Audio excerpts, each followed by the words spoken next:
Okay, so this quick video is going to explain the similarities and the differences between positive and negative feedback. So let's get started.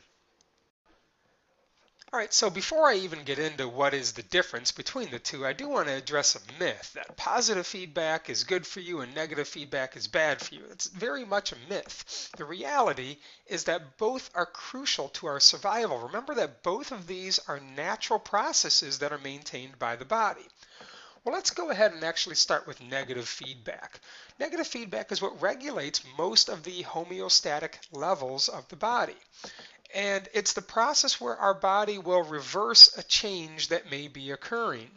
And this is what keeps our bodies at set points. For instance, our temperature has a set point of about 98.6 degrees. If we get too hot, we will sweat. If we get too cold, we'll shiver, all designed to keep us at our set point.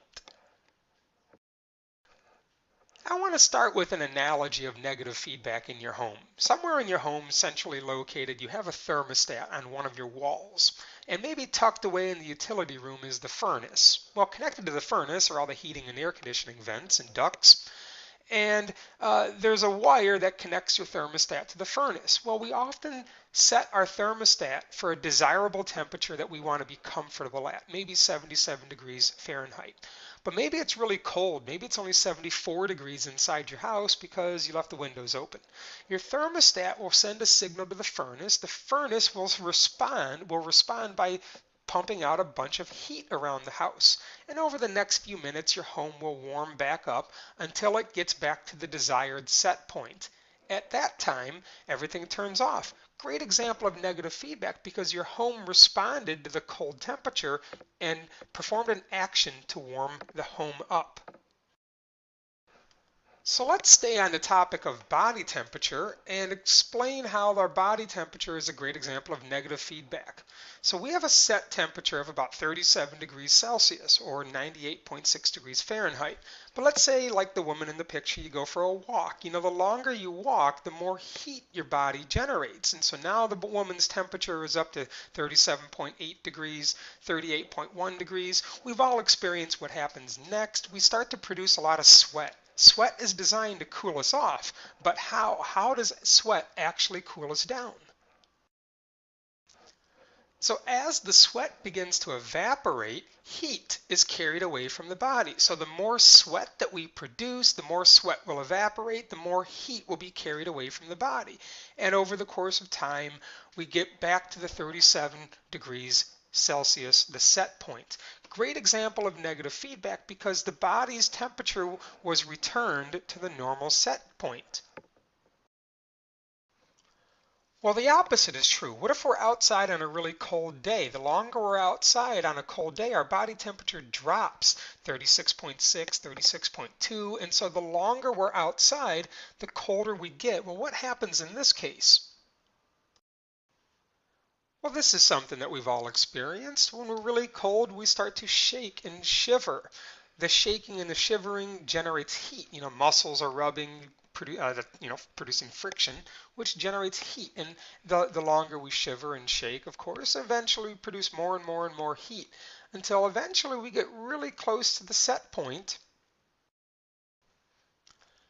And when we finally reach that set point, 37 degrees Celsius, a signal will be sent to the brain and the shivering will stop. We've returned to the normal set point. That's a great example, again, of negative feedback. Negative feedback returns the body to the set point, in this case, 37 degrees Celsius. So how about another example of negative feedback? How the body maintains a level of blood sugar or blood glucose is a great example of negative feedback. There's a small amount of glucose in our blood. That's what the G represents in my picture up here. And so this represents the normal amount of blood sugar. But anytime we have a meal, after our meal is digested, the glucose enters into the bloodstream. At this point, we have an elevated blood sugar level. And so an alert will be sent to the brain. The brain will send a signal to the pancreas. So the brain will, here's our pancreas. The brain will send a signal to the pancreas, and the pancreas is going to respond by releasing the letter I in my animation. The letter I stands for the hormone called insulin. Insulin is going to help lower the blood sugar back to that normal 0.1% level. So here we are back in the area where we started. We see again the elevated blood sugar. Again, our person just had a meal, and the pancreas just released a bunch of I for insulin. The insulin will attach itself to these little doorways, these little channels that are found on cells. And the insulin causes these channels to open. And once the channels are open, I hope you can predict what's going to happen next. So the glucose is going to diffuse through those open channels. Well, I hope you see what that did to the level of sugar in the blood. That reduced the blood glucose level back to its normal 0.1%. So this is how, this is again a great example of negative feedback here. It's simply because negative feedback reverses the change. The change is that the blood sugar became elevated, and so the body responded in a way to lower the blood sugar back to its 0.1% set point. Great example of negative feedback. Well, what about the opposite? Again, here's our 0.1% normal blood sugar. But let's say, a person's really been exercising for a real long time and they're running out of fuel. Glucose is like a fuel. So let's say you're over exercising and now we're getting really low on on glucose. So our blood sugar, it's not normal anymore. We now have a reduced blood sugar. Again, there's a way to combat this. So in the case of having reduced blood sugar, the brain will receive a signal that the blood sugar is too low. Instead of the brain responding and sending a signal to the pancreas, in this case, because the blood sugar is too low, the brain will respond by sending a signal to our liver. Here's a picture of our liver, and our liver has a bunch of stored glucose in it. And so the liver will respond by releasing extra storages of glucose into the blood. That brings the level back up to the 0.1%. And this will continue, the liver will continue to release the stored amounts of glucose until the blood sugar is back to that 0.1%. Again, great example of negative feedback because the body has responded and returned the body to a normal set point. So I hope after going over those examples, we can dispel that myth that negative feedback is bad for you. Again, the reality is both are crucial. Both negative and positive feedback are crucial. Well, let's actually shift our attention now to positive feedback. This is a feedback where a rapid change is needed. And this is a process where your body will actually encourage whatever the change is, it will encourage the change and allow it to proceed even faster. And so the body will actually move away from a set point. So let's go over some examples of this. So I hope a good analogy of positive feedback in our home comes through the use of smoke detectors.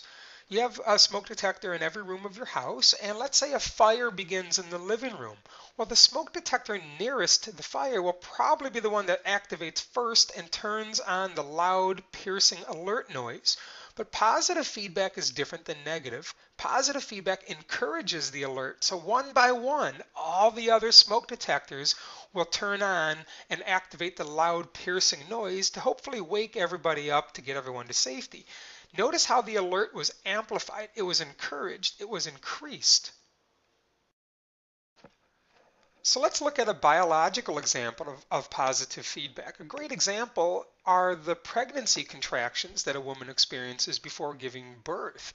So at first, pregnancy contractions or the muscles of the uterus begin to stretch and contract in a very slow manner. And when the contractions begin very slowly, an alert will be sent to the brain. The brain will respond by sending out a hormone. The hormone, by the way, is called oxytocin, and that's what the black triangles represent. Well, how do the muscles of the uterus respond to oxytocin? The muscles of the uterus respond by contracting even faster with the hopes of delivering the child even quicker. So the contractions are not stopped and returned to zero. That would be negative feedback. The contractions are promoted and allowed to proceed. So again, this is why it's a great example of positive feedback. So how about another example of positive feedback? Another great example is what happens when we're injured and we form a little blood clot. So here's a case where a person got scratched and they're starting to bleed. So those damaged, injured cells begin to release little proteins into the blood. And what's the purpose? Why would they do this? What is the goal? If you think about it, the goal is to plug that injury.